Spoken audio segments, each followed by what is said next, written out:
Makakasawsaw-wala pong ina na gustuhin mapahamak po ang kanyang anak, lalong-lalo na po pag batang-bata, 16 months mga kasawsaw. So ito po yung nangyari, ito po yung eksena mga kasawsaw. Hello mga kasawsaw, at talagang for today's video, thank you so much for all the support that you given to me and of course to all my subscribers. So for today's video mga kasawsaw, it was too sudden at talagang nakakalungkot po yung nangyari po sa bata sa US. Dahil po ang nanay po niya ang dahilan po ng pagkasawi niya, ng pagkamatay niya po. It was too sudden. I felt so sad with the little angel na si Jilin. Lahat naman kayo yata nakapamilyar na to, na nakita nyo na sa news at napanood nyo rin sa social media platform, but I really wanted to share about my thoughts about kung ano ba talaga yung nangyari. So una sa lahat mga kasawsaw, at talagang nanghihinayang ako sa batang ito dahil nga sinabi din nila, lalo-lalo na yung sa sister niya kasi may kapatid siyang babae din, and of course sinasabi nila na napakasayahin ni Jilin, talagang really smiling face talaga siya, masayahing bata, at sa isang iglap nawala lang siya dahil sa kapabayaan ng kanyang ina. At para sa akin mga kasawsaw, hindi siya masasabing ina dahil talagang ang saklap po ng ginawa niya. Lahat tayo naman nasasaktan pag nakita natin yung bata, di ba? Ako nga mga kasawsaw, talagang pagdating sa bata talagang maano ang puso ko talaga dyan. Talagang natutuwa ako sa mga bata. And of course, lahat naman tayo pagdating sa bata talagang we are so happy to see them happy too. And ito po yung nangyari mga kasawsaw dahil nga itong inang ito hiwalay na sa kanyang asawa, and of course may 16 months po siyang babae na ang pangalan ay Jilin. Mga kasawsaw-wala pong ina na gustuhin mapahamak po ang kanyang anak, lalong-lalo na po pag batang-bata, 16 months mga kasawsaw. So ito po yung nangyari, ito po yung eksena mga kasawsaw. So itong babaeng ito, talagang umalis siya ng 2 araw, o mga kasawsaw. At of course nakikita sa CCTV kung kailan siya umalis, kung kailan siya dumating, and of course napabayaan niya yung anak niya ng 2 araw. At pagdating niya, nagdala siya ng malita, nagbitbit niya yung malita dahil may plano pala itong si Ateng, o mga kasawsaw, may plano siyang iwanan yung anak niya. Hindi lang naman 1 araw, naiwanan niya nga ng 2 araw. So praise God, okay pa yung bata. Pero hindi ko alam kung anong klaseng ina ito. Hindi ko alam kung paano niya naisip na iwanan ng 11 days mga kasawsaw. Oo, 11 days, tama yung rinig ninyo. And of course, kalat na to sa social media itong nangyaring ito mga kasawsaw.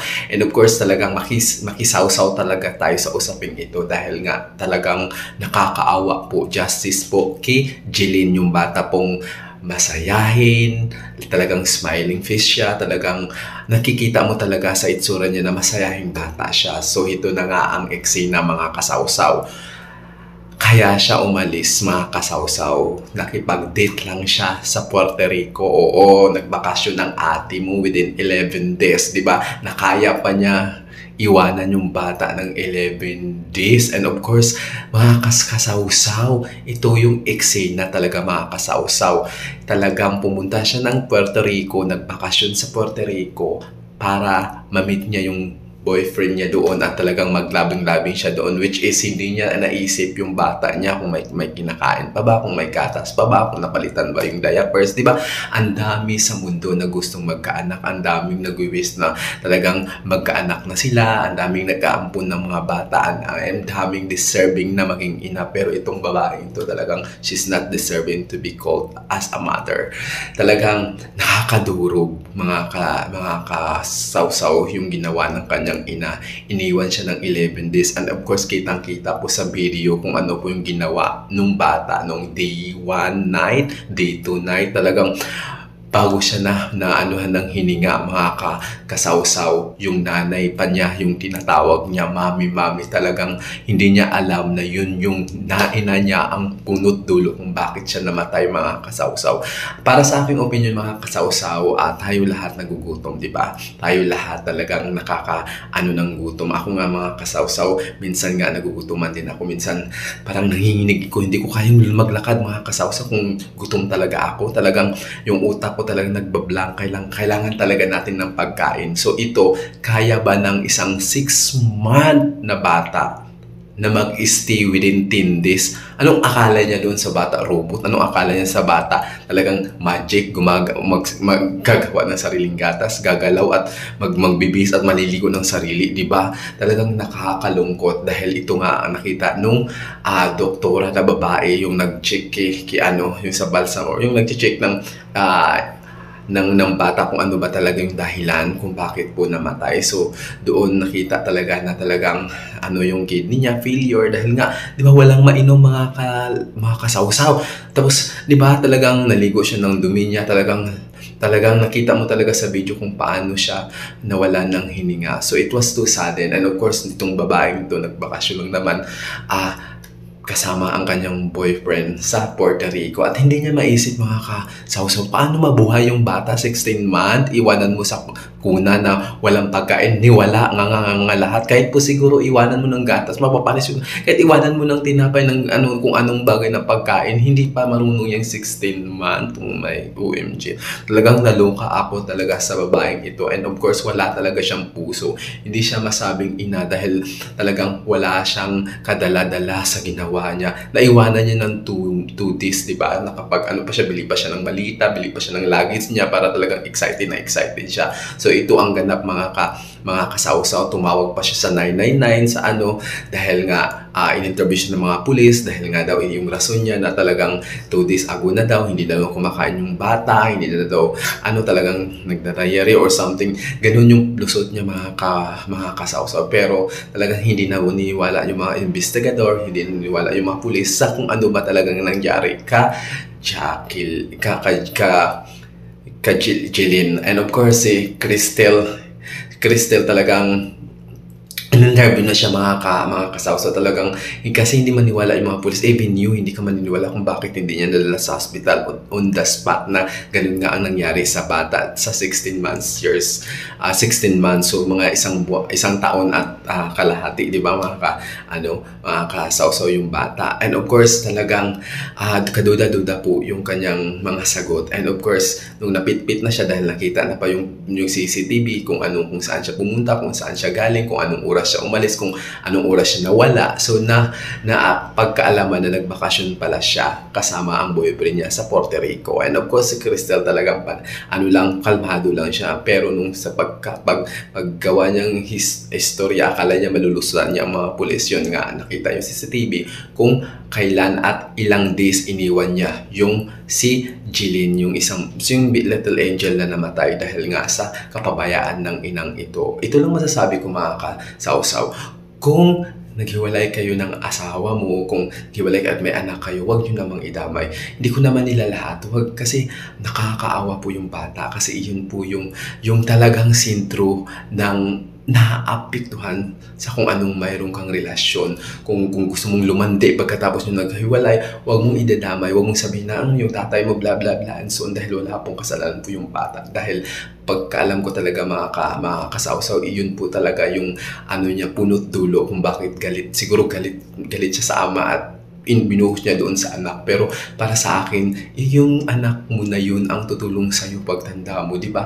You are so grateful, you are so lucky to have a little angel who are there, who nabigyan ka ng anak. Marami pong mga kababaihan dyan na gusto talagang magkaanak pero hindi na biyayaan. So ikaw, you're deserving. Pero anong ginawa mo? So talagang pinagsisihan niya, tapos na, huli na ang lahat. Kasi nga, di ba, bago lumandi, unahin mo na yung anak kung may anak ka. Kung wala, so lumandi ka hanggat kaya mo, di ba? Di ko naman nila lahat, pero di ba, naapektuhan yung mga bata. At of course, yun na nga, hindi niya nalusutan yung mga investigador, at yun nagkwento niya nga na umalis siya. Di ba, nakakaloka?